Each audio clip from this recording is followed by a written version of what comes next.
Essa não é uma segunda-feira qualquer. É a última antes do Natal. Você gosta? Tem gente que adora, não é? Mas para muitas pessoas é um período triste, depressivo.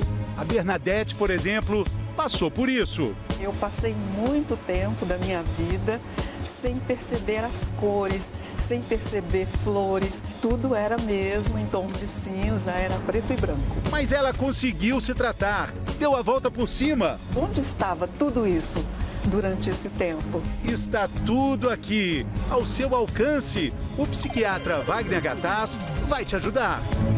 E para não misturar alegrias, ansiedades e outros sentimentos com a ceia de Natal, o endocrinologista Bruno Halpern também está conosco. Bom dia, vamos lá, vamos enfrentar essa semana, segunda-feira especial, segunda-feira de Natal, todo mundo está aqui. Bem-vindo ao Bem-Estar. Tem logo uma pergunta para a gente resumir a questão dessa semana que começa. É a Cirsa. Doutor Gataz, olha só, ela está dizendo que no mesmo instante que estou bem, do nada, me vem aqueles pensamentos misturando medo, tristeza, angústia. Será que isso é sintoma de depressão? Ela está ligando aí tristeza com depressão. Está tudo misturado, doutor. Olha, a diferença de tristeza e depressão é fundamental porque a tristeza é um sentimento humano normal, enquanto que a depressão é uma doença que necessita tratamento e pode ser tratada com sucesso. Algumas diferenças entre tristeza e depressão é que a tristeza geralmente ela é focada em uma causa. Eu fico triste quando eu penso em determinado assunto, mas eu tenho ainda a capacidade de sentir prazer. E o que caracteriza a doença, a depressão, muito mais do que a tristeza, é a perda da capacidade de sentir prazer. É o que se chama anedonia, o nome técnico.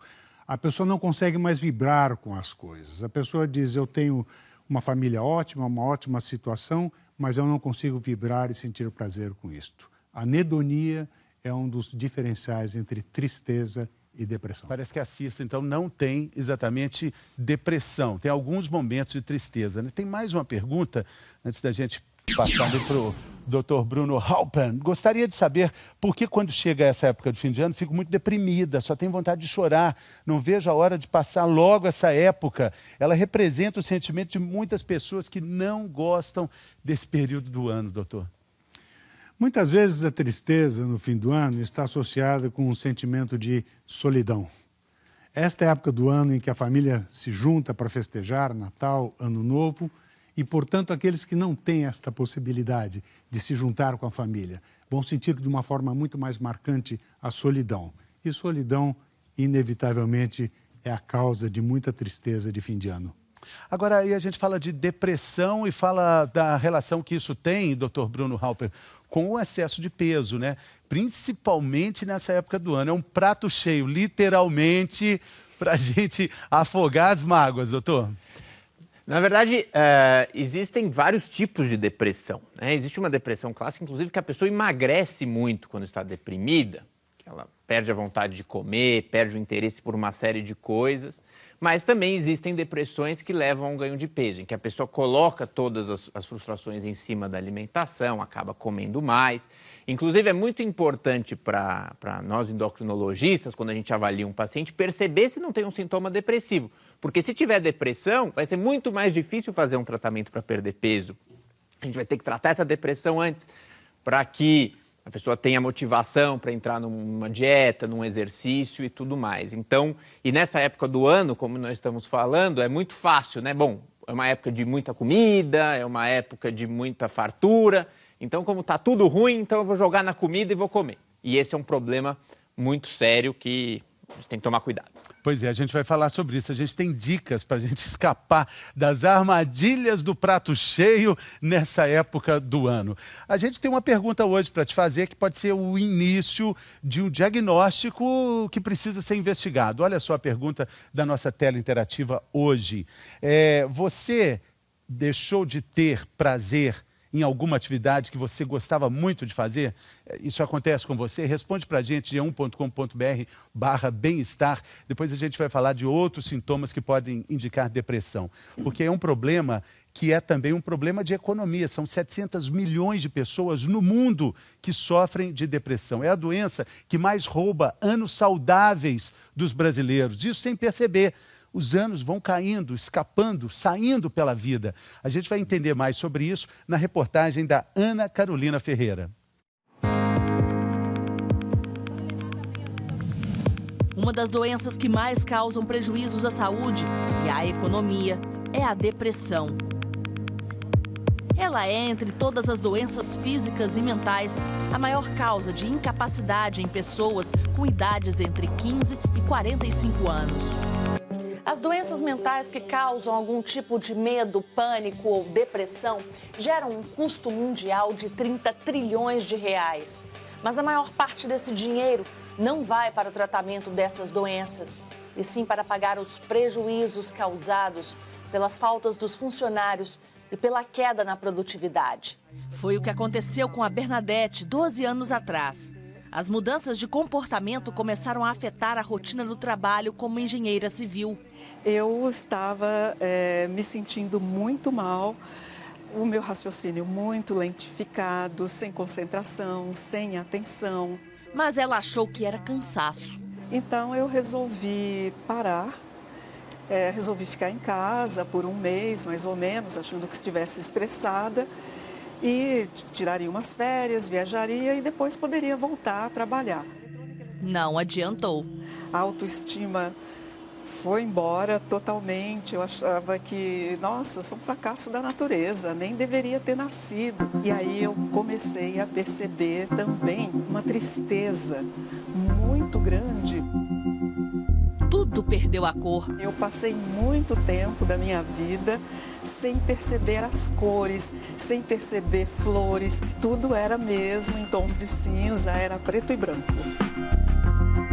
E depois de 8 anos sofrendo sem saber o motivo, ela descobriu a causa dos problemas que a afastaram do trabalho: depressão. O tratamento com um psiquiatra e o uso de remédios foram fundamentais. Só depois que eu me recuperei é que eu percebi. Houve um dia assim que eu olhei e vi uma flor com aquele colorido, com toda aquela beleza, e eu me dei conta, nossa, mas quanto tempo que eu não vejo isso? Onde estava tudo isso durante esse tempo? As visitas à Abrata, associação que reúne familiares, amigos e portadores de transtornos afetivos, também ajudaram a entender o problema. Bernadette voltou a trabalhar e se aposentou anos depois, dessa vez por opção.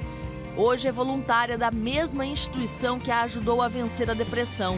Abrata, Bernadette, boa tarde. Eu estou tão preocupada em ajudar, em ser útil ao outro, não é? Que eu nem penso que eu posso ter depressão. Qualquer trabalho que a gente faça, que possa ajudar o próximo, faz muito bem para a gente.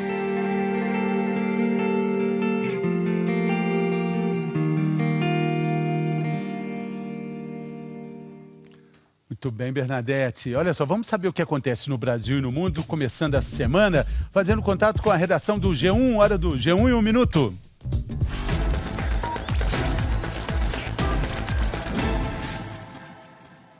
Olá, pessoal. O Comitê de Ética da FIFA baniu por 8 anos do futebol o ex-presidente da FIFA, Joseph Blatter, e o ex-mandatário da UEFA, Michel Platini. Os dois foram punidos depois de Blatter autorizar em 2011 um pagamento de 8 milhões de reais a Platini por um trabalho que ele fez lá nos anos 2000. Agora, o Blatter disse que vai recorrer ao Tribunal Arbitral do Esporte. E toma posse hoje o novo ministro da Fazenda, Nelson Barbosa. Ele entra no lugar de Joaquim Levy, que deixou o cargo na última sexta-feira. Barbosa era chefe do Ministério do Planejamento e no lugar dele entra Valdir Simão.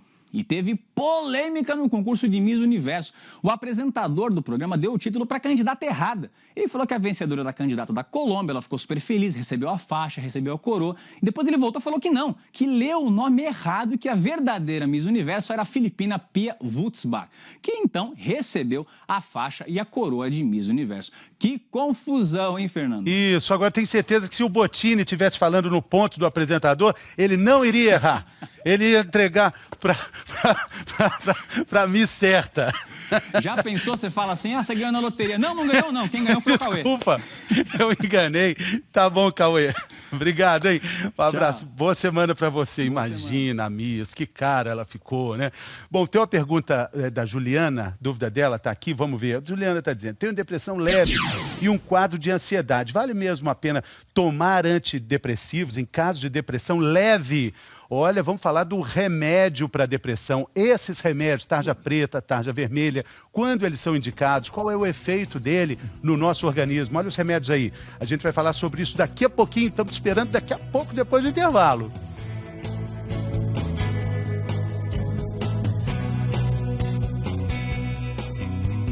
Saúde! Estamos de volta. Hoje estamos falando dessa semana que muita gente gosta, muita gente não gosta e muita gente sente assim um pouco de depressão. Será que é isso mesmo, o sentimento? O fato é que a depressão é a doença que mais tira anos saudáveis de vida dos brasileiros. Estou aqui com o Dr. Gataz, Dr. Bruno Halper, e a gente tem um bolo que simboliza uma vida inteira, né? E as comemorações dessas décadas, 10, 20, 30, 40, 50, 60, 70, 80 anos. Mas a depressão, muitas vezes sem ser diagnosticada, vai tirando, a partir dos 20, um ano de vida saudável.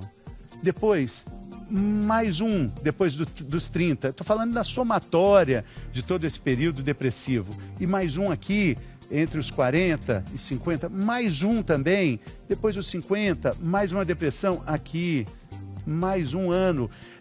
São anos que vão escorrendo pela vida sem a pessoa perceber, e quando se percebe, pode ser tarde demais, doutor Gataz? Quando se percebe, pode ser tarde demais. A depressão tira não somente anos de vida saudáveis, mas tira também anos de vida produtiva. Isso leva a um custo social muito grande. A depressão só nos Estados Unidos leva a um custo de 300 bilhões de dólares por ano. A boa notícia é que esses custos podem ser revertidos, você tratando a depressão. As pessoas deixam de trabalhar, faltam aos compromissos. O maior custo da depressão não é por deixar de trabalhar. Geralmente, quem tem uma depressão é uma pessoa muito conscienciosa, ela vai ao trabalho. Mas no trabalho ela não consegue produzir. Isso é o contrário de absenteísmo, que se chama presenteísmo. O presenteísmo é responsável por 2/3 dos custos da depressão. Nós montamos um grupo do Instituto de Psiquiatria que oferece às empresas diagnóstico e tratamento psiquiátrico para todos os funcionários. Além de melhorarmos a saúde e a qualidade de vida dos funcionários, é lógico que isso melhora a produtividade das empresas. Muito importante. E isso é uma tendência no mundo inteiro. Doutor Bruno? E uma coisa importante, que está falando de perder anos de vida, porque a depressão também é um fator de risco, por exemplo, para diabetes, é um fator de risco para infarto, para derrame. Por quê? Por várias razões. Mas, por exemplo, a pessoa não se cuida tanto, não se preocupa tanto. Perde a autoestima, deixa de tomar os remédios, deixa de ir ao médico. Engorda. Para que eu vou me tratar se tá tudo ruim? Então isso é muito importante. A gente pensa em depressão, só a cabeça, mas não, a pessoa vai morrer mais cedo muitas vezes exatamente por não se cuidar, por ter esse problema e que leva a outros problemas de saúde. Ao longo da vida, né? Esse é um aspecto muito importante que o Dr. Halper falou, porque a depressão, quando ela coexiste com o diabetes, ela aumenta em 400% os custos das despesas médicas gerais do diabetes. O mesmo é válido para pacientes com câncer. O paciente com câncer tendo uma depressão, o custo do tratamento é maior e a sobrevida dele é menor. Doutor, falar em tratamento, lembra da pergunta da Juliana? Ela foi diagnosticada, segundo ela disse, com depressão leve. Olha, tem uma depressão leve, quadro de ansiedade. Vale a pena tomar antidepressivos em caso de depressão leve? A gente tem aqui 2 medicamentos, vamos falar sobre isso agora. Muita gente tem dúvida, muita gente tem preconceito com remédios para depressão. E tem o famoso tarja preta e o outro que é a tarja vermelha. Por que tanto medo com relação aos remédios? Primeiro, respondendo a Juliana, ela deve tomar esses remédios? Olha, a depressão leve, muitas vezes, ela pode ser tratada com uma psicoterapia, uma terapia cognitivo-comportamental e, às vezes, traz um bom resultado. Não precisaria.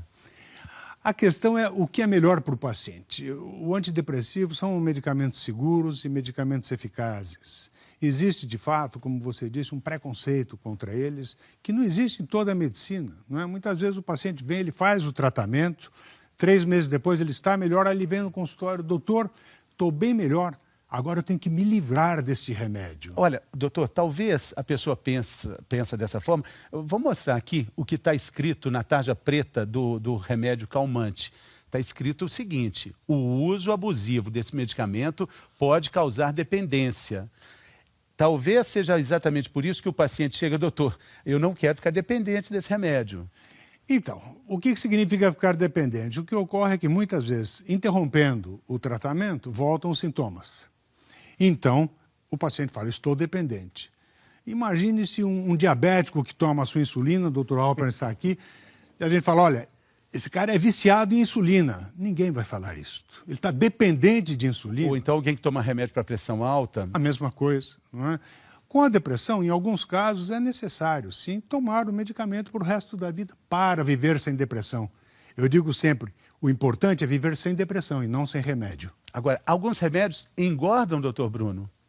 Sim, existem antidepressivos que engordam, existem alguns antidepressivos que emagrecem bem pouquinho, tá? Geralmente não muito e tem alguns neutros com o peso.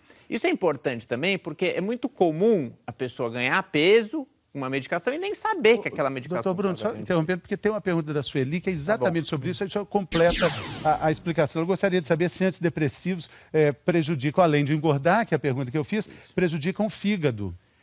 Pouco, né? Ação direta no fígado, muito pouco. São pouquíssimos antidepressivos que você tem que controlar para ver se tem alguma alteração hepática no fígado. Agora, peso, sim, alguns engordam. Não são todos, como eu falei, alguns engordam, alguns emagrecem. Às vezes precisa usar, quer dizer, não é o fato do antidepressivo engordar que você não vai usar de jeito nenhum.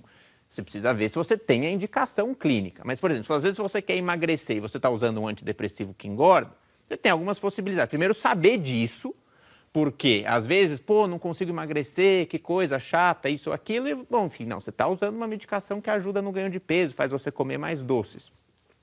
E a outra coisa é, eventualmente, se você está com algum problema relacionado ao peso, discutir com o seu psiquiatra, se pode ser algum outro que você pode trocar. Às vezes não dá. Às vezes só aquele antidepressivo serve para você. A gente vai ter que ter outras estratégias. Mas sim, pode existir variações de peso. A gente vai falar daqui a pouco sobre as tentações da ceia de fim de ano. Essa semana abriu a temporada das tentações. Resista a tudo, menos as tentações. Será que é assim mesmo? Nossa web nutricionista vai te dar dicas ótimas para você resistir às tentações da ceia que vem por aí. Olha só, a gente fala sobre isso depois do intervalo.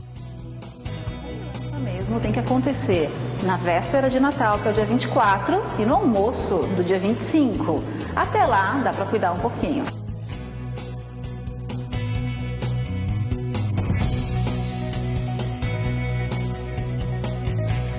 Saúde! Estamos de volta. Estamos falando dessa semana de Natal que para muita gente é muito triste, muita gente fica deprimida.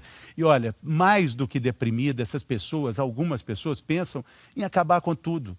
É um assunto delicado, complicado de falar, mas que precisa ser investigado justamente para que essas situações radicais possam ser de alguma forma diagnosticadas, detectadas, tratadas e principalmente evitadas. Quem fala, quem explica para a gente tudo isso é o nosso consultor, o psiquiatra Dr. Daniel Barros.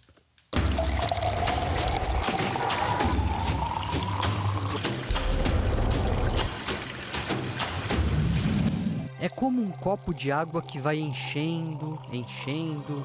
As tristezas, frustrações se acumulam dia a dia, gota a gota, até que... 30 pessoas cometem suicídio no Brasil todos os dias.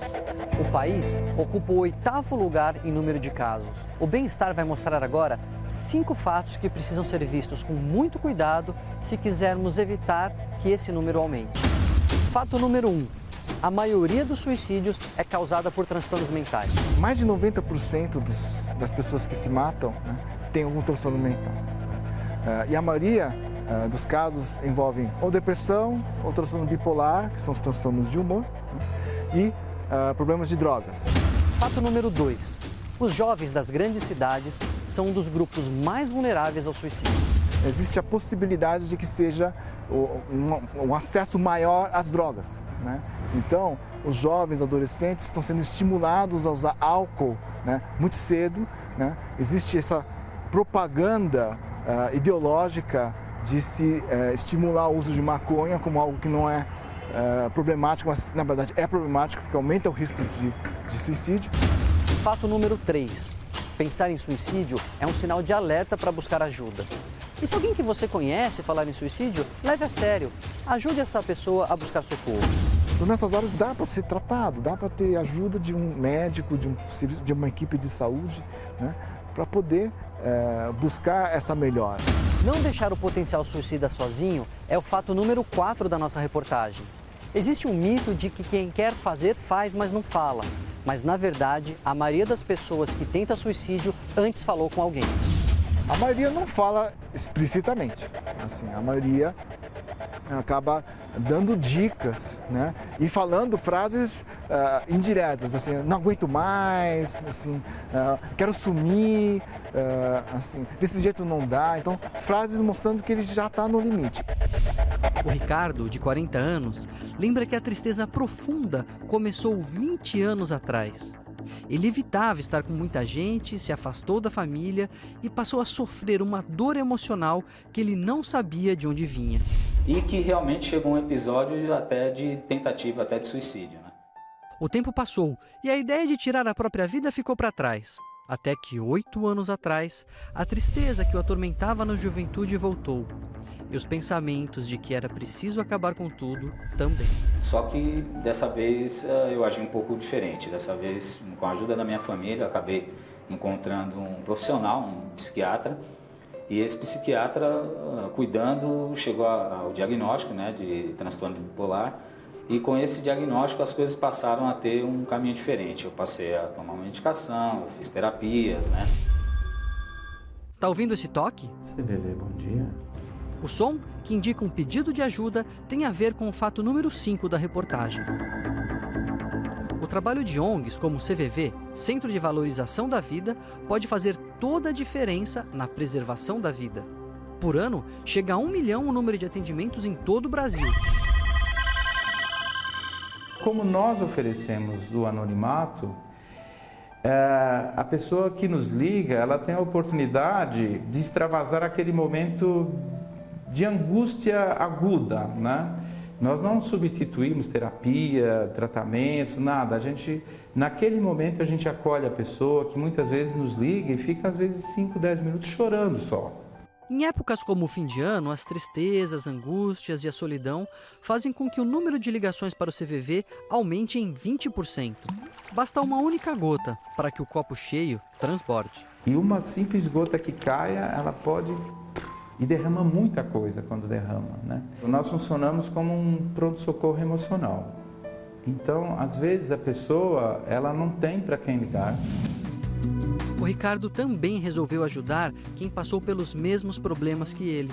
Hoje é voluntário de uma associação que dá apoio a familiares de portadores de transtornos afetivos. Busca ajuda, profissionais bons existem por aí, várias associações que estão trabalhando. Não se entregar, realmente, que é difícil, mas acreditar que tudo é possível.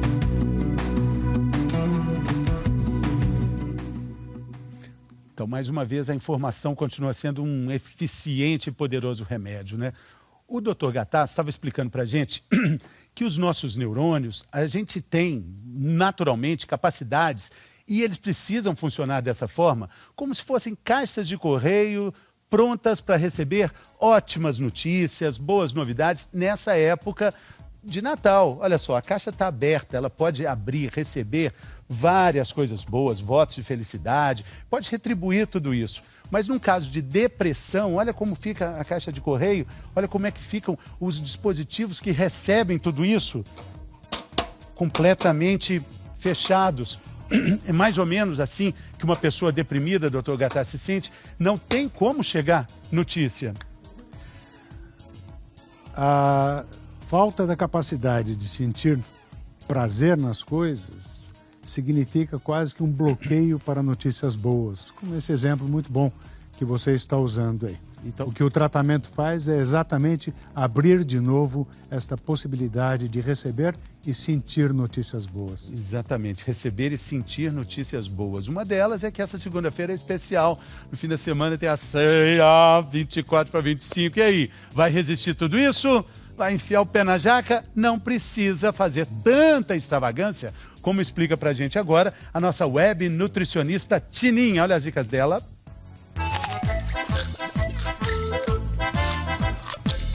Oi, gente, tudo bem? Bem-vindos à semana de maior comilança do ano, que é exatamente essa que começa hoje. Por isso eu tô aqui com a série Comidas de Natal, todo dia essa semana aqui no Bem-Estar com você. A comilança mesmo tem que acontecer na véspera de Natal, que é o dia 24, e no almoço do dia 25. Até lá, dá para cuidar um pouquinho. Tira os carboidratos do jantar, de segunda, terça e quarta. Come proteína, bastante fruta, salada, muita água para o teu corpo começar a dar uma boa aliviada na comilança que vem pela frente.